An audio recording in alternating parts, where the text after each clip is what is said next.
Now it's my great pleasure to welcome Dr. Jeffrey Nall. We're going to talk about today daring to dream in an unknown tomorrow, how the humanities can sustain efforts at social change.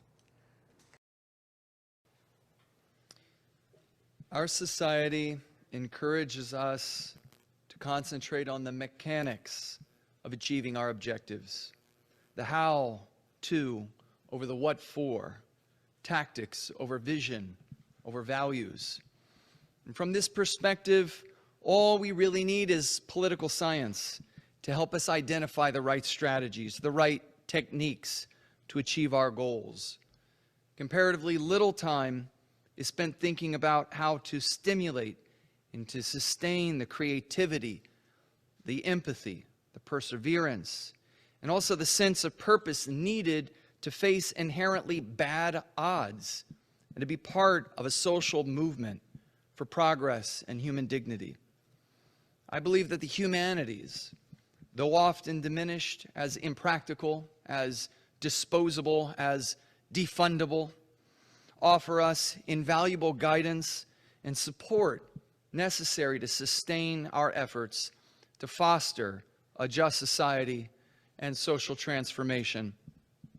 Last year, the independent journalist and the co-creator of the movie Don't Look Up, which I'm sure some of you saw, David Sirota, shared that he sometimes struggles to believe that his efforts at social change are meaningful. Quote, "On my good days," he posted in a social media post, "I think the work matters. On my bad days, I think we're all just spamming the internet while billionaires and politicians laugh and the ecosystem collapses. The trick is to have an internal monologue saying the former, not the latter. A trick that I haven't mastered," end quote. And these feelings are familiar to many engaged in social justice activism. This was clear enough from the comment section of Sirota's post. And I also hear these kind of sentiments in audiences, for example, when I do talks like these. After a talk I delivered on Reverend Dr. Martin Luther King Jr.'s other dream, namely the dream of remedying economic injustice, last year, a sympathetic listener shared his feelings of frustration and defeatism with the direction of U.S. politics in the 21st century. He felt that many of the problems people like him had worked to resolve over decades had only gotten worse.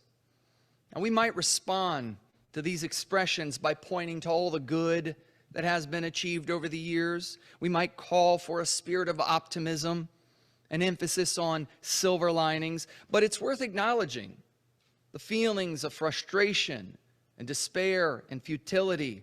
These are inescapable aspects of the human condition.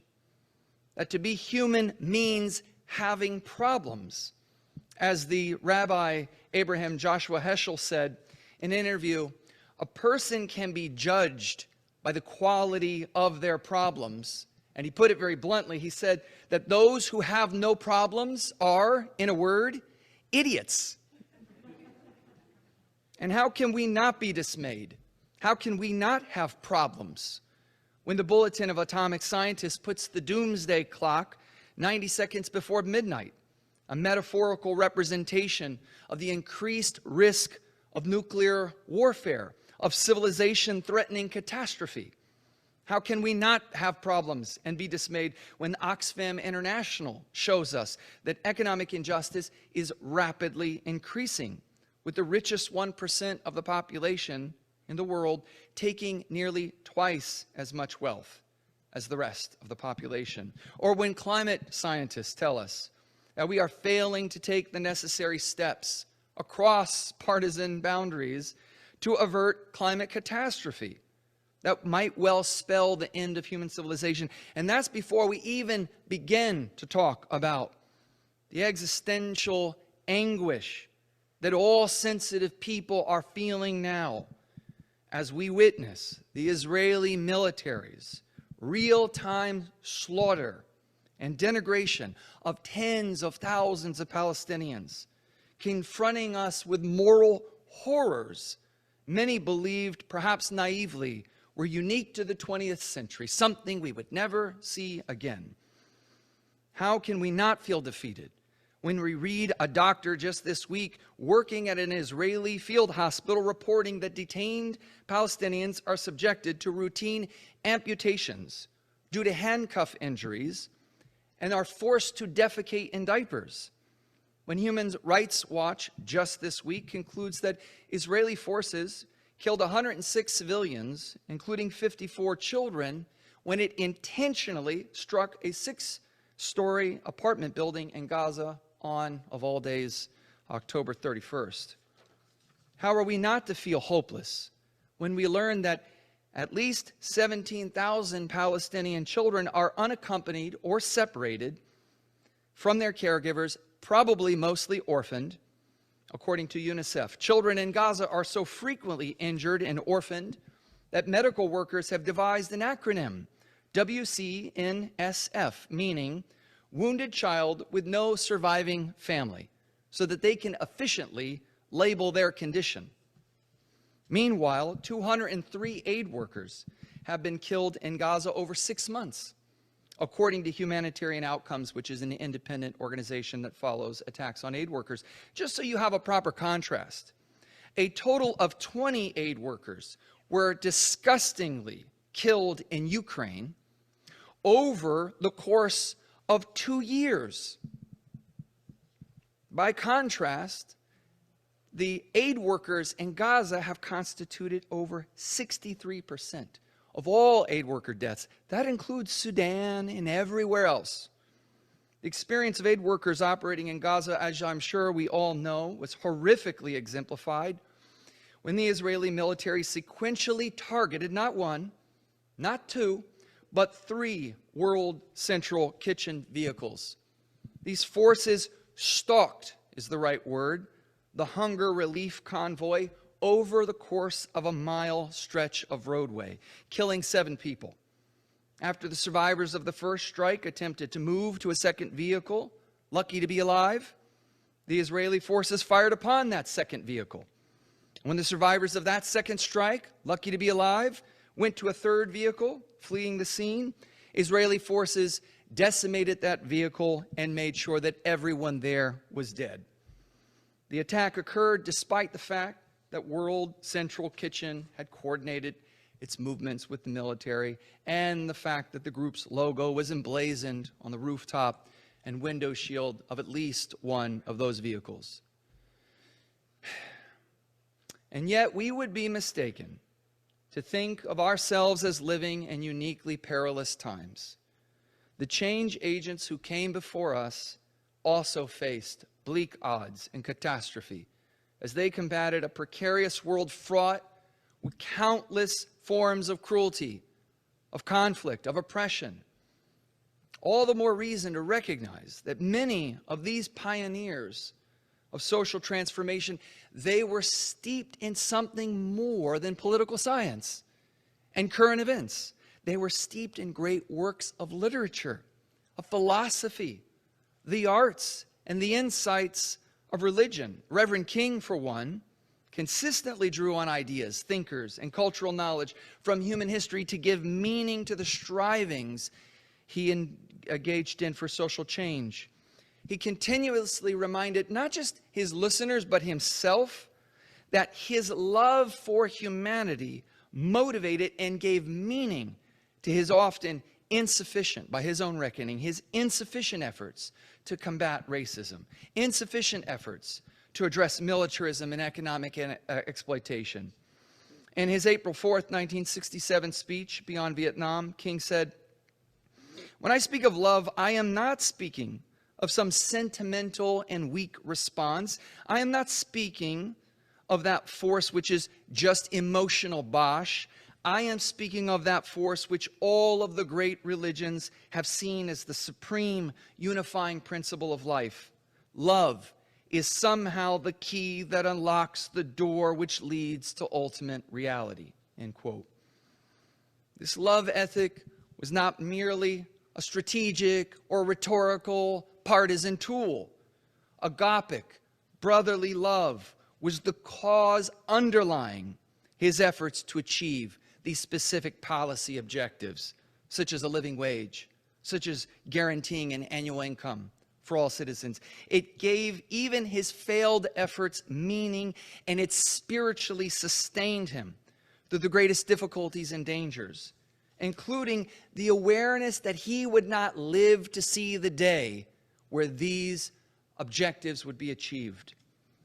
But contemporary activists, I think, in our country, lack the spiritual, ethical, humanistic dimension necessary to sustain people through the predictable feelings of dejection that painfully crash against the hard, dense wall of an established status quo. The humanities, when they are liberated, when they are unleashed from their rigid academic confines, they give us invaluable insights and existential nourishment that we all need, whatever our particular faith tradition is, to combat the despair and to fortify our humanistic faith and our resolve. For one, I think we can learn something from the humanities, namely that it encourages us to engage with works and thinkers throughout the ages. It says to us, step outside of the 24-hour news cycle to gain some greater context for our lives and, yes, also our political projects. Henry David Thoreau was helpful here. He was particularly critical of excessive attention to the news of the day, pointing out that it, he said, drew us away from our inner knowledge and a broader understanding of our relationship to the world and existence. Now, this is not to say that we should embrace ignorance and apathy concerning climate catastrophe, the threat of nuclear war, economic inequality, police violence, prison conditions, assaults on women's reproductive rights, and the many other pressing matters of the day, too many to mention.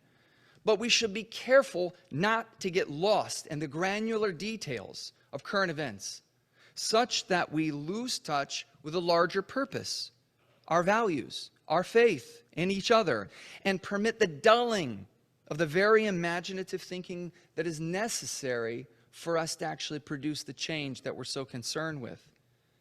The humanities teach us that we ought to trust the powers, the dynamic powers of human creativity and agency more than we trust the prophecies of the powerful, of a foretold future, something that is already decided. Part of the problem is that many of the pundits, many of the people we hear in our new and our old media, they rely upon, they lack the cultural knowledge. They lack the humanistic vision that is necessary to sustain us. They may know the breaking news, but they are often ignorant of human history. They are ignorant of poetry. They are ignorant of the ways of revolution and transformation. Their world is confined to headline news and election cycles and horse races. Their narrow study of the weather of human behavior prevents them from grasping the unwieldy, the dynamic climate of human existence that is evidenced throughout human history. Their analyses, what they really do is they manufacture more than they tell us what is actually going to happen. They don't really predict, but instead we allow them to shape our choices, to shape the meaning of our choices, and therefore we allow them to make into reality what they tell us is a foregone conclusion. Too many of those speaking most decisively about what's possible rely dogmatically upon the present and the past, as if ignorant of the fact that all progress is born of what? Defiance of the status quo, defiance of what was. As the pioneering children's rights advocate John Holt wrote in an audacious book called Escape from Childhood, The Needs and Rights of Children, 1974, a book, I should point out, that was written about 100 years before that great freethinker Robert Ingersoll denounced not only his view of dogmatic organized religion, but the universally accepted practice of beating children. Holt wrote in his book, "As for the future, most of those who talk and write about it do so as if it already existed, and as if we were being inexorably carried toward it, like passengers on a train moving toward a place they had not seen and could only wonder about. This is, of course, not true. The future does not exist, Holt wrote. It has not been made. It is only made as we make it. The question we should be asking ourselves is, what sort of future do we want? But instead what we do is we get caught up in figuring out what kind of future have those in power decided we have to resign ourselves to. Making time, I think, to put aside the news of the day for encounters with world history, philosophical inquiry, imaginative literary works, the performing arts, spiritual religious meditations widen our conception of what is possible and what has real meaning. After all, we're all going to die anyway. After all, whatever successes we achieve will roll back into failure. How do we make sense of how to pursue our values given that fundamental reality of the human condition? These humanistic undertakings, they nourish the very spirit that's necessary to retain, probably most importantly, our sensitivity to the world, to suffering, and an appreciation for the good that strangely coincides even with all of the bad. Humanities also, I think, opens us up to a very important insight, specifically the idea of replacing the pursuit of victory with something more sustainable and realizable, perhaps also more human. The the humanities humbly remind us that the victories in the social political arena, they're all impermanent. They will all come undone at one point or another. Even if we were to succeed in achieving a particular objective, we would soon find ourselves having to roll that same boulder up the mountain once again with Sisyphus. We see this right now, don't we? We see it with labor rights being rolled back so that more children can go to work in dangerous circumstances. We see this with reproductive rights. The ancient Greek philosopher Heraclitus identified fire and the paradoxical consistency of change as the only constant in our world. A quote attributed to him states, "The river where you set your foot just now is gone. Those waters giving way to this, now this." In other words, life defies stasis.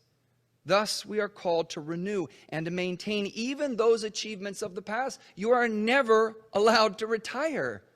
That is for the grave. I've always appreciated a particular novel called We, written in 1924, to help make this point because of its emphasis in particular on the dynamic and relentless flux of human existence. We was actually written by an engineer, just evidence that this world of science and arts are never so divided as they are, presented. Zamyatin in particular was his name, Russian novelist, and he wrote it 30 years, by the way, before Orwell wrote 1984, and nearly a decade before Huxley put out Brave New World, both excellent works on their own right. But We tells the story of a totalitarian society set in the future around 3000 CE, ruled by the one state. Individual liberty and individuality has been sacrificed to eliminate suffering and also social conflict. Each member of the society is assigned a number for a name. Smoking, some of you will be disappointed to hear, smoking and drinking have been criminalized. Also, dreaming itself is treated as evidence of mental disease. Everyone wears the same style of uniform, and personal privacy has been eliminated. Apartments are made out of transparent glass to ensure constant surveillance by the larger community and the state's secret police that are lovingly, affectionately called the guardians, of course. The state regulates all aspects of life, with eating, sleeping, socializing, even sexual intimacy permitted only during scheduled times of the day. You got to get a pink slip if you want to do the latter. Citizens wear badges with built-in clocks to ensure they are persistently conscious of the time, and thus their obligations to the state. Today, some of us might replace the state with our employer, I suppose. Ceremonial elections are held on Unanimity Day, when everyone votes to re-elect the benefactor. Something like a primary, you might say, in which we're afforded only one choice on the ballot. Something like a coronation rather than an actual democratic process. A contemporary author that some of you, I'm sure, are familiar with, Margaret Atwood, first read we in the 1990s. That was after she wrote The Handmaid's Tale. Atwood wrote that we anticipated many disturbing developments that would not come, that would come in not only the 20th but also in the 21st centuries. And this is what she wrote about we. She said, the attempt to abolish the individual by merging all citizens with the state, that we address the surveillance of almost every act and thought, the liquidation of dissenters, as those to be liquidated are, in fact, in the novel, transformed into liquid, just to drive the point home, I suppose. The erection of a border wall that serves not just to prevent invasion, but to keep citizens inside. The creation of a larger than life, all-knowing, all-wise, big brotherish benefactor is what they call them in the book, who may be simply an image or a simulacrum. All these details foreshadowed things to come. And then she kind of drives the point and shows how it's relevant. She says, so did the use of letters and numbers rather than names. Hitler's extermination camps had not yet engraved numbers on their inhabitants, and we of this age had not yet become the fodder for algorithms. Stalin had yet to forge the cult of his own personality. The Berlin Wall was decades in the future. Electronic bugging had not been developed. Stalin's show trials and mass purges would not take place for a decade. Yet here is the general plan of later dictatorships and surveillance capitalism laid out in we as if a blueprint. End quote. All that from a, frivolous piece of literature. Foreseeing so much vision, so much insight from the arts. Atwood contends that we speaks to us in the present. How could it not, with a description like that, as we wrestle with the balance between individual liberties, including a robust freedom of expression, and the role and responsibility of the members within that society. We is told from the perspective of diary-like entries by the engineer and mathematician named D503. He's one of the builders of the integral, which is a spaceship purposed to expand the reach of the state and enlarge its utopia. We offers a really interesting commentary on how our technology can become a bit of an idol itself when we lose touch with the values it is meant to serve. At the outset, D503 believes the one state is the product of the last great social revolution, and the elimination of independent thought and action, he thinks, is for the greater good of society. His belief in the one state's utopia is undermined by, of all things, love. He falls in love with someone named I-330, a free-spirited, cigarette-smoking, alcohol-drinking revolutionary. Her kiss causes him to recognize suppressed insights and then embark on a treacherous journey to self-knowledge and even a little bit of political liberation. D503 described his awakening through his relationship with I-33 this way. He said, "It has never occurred to me before, but this is truly how it is. All of us on earth walk constantly over a seething scarlet sea of flame, hidden below in the belly of the earth. We never think of it. But what if the thin crust under our feet should turn into glass and we should suddenly see? I became glass. I saw within myself," end quote. And I think in this way the novel reminds us of the centrality of love in our efforts. Personal transformation and social change are not solely inspired by logic and linear sequential development, predictable patterns. Love, as Reverend Dr. King also believed, is more than one of the great ends motivating social progress. It is also a warm and powerful means of melting through cold, hard, irrational ideologies and arousing one another from dogmatic slumber. Through principled and loving dialogue, the kind that honors humanity, of each side, even as we vigorously dispute with one another and the beliefs under examination, we, through this loving dialogue, stand a chance of facilitating the kind of self-knowledge from which visionary growth change grows. I-33 challenges D503 to see the error, and this is particularly relevant, of believing in the finality of social change. And it is here that Zamyatin's novel offers what may be its most important insight, an insight that speaks not merely to the fear that we feel and our fear of failing to foster social change, but also speaks to the life-defying arrogance of believing that anyone's efforts could ever result in permanent change.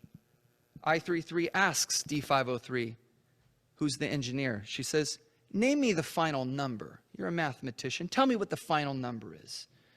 He says, what do you mean? I don't understand. What final number? Well, the final, the ultimate, the largest.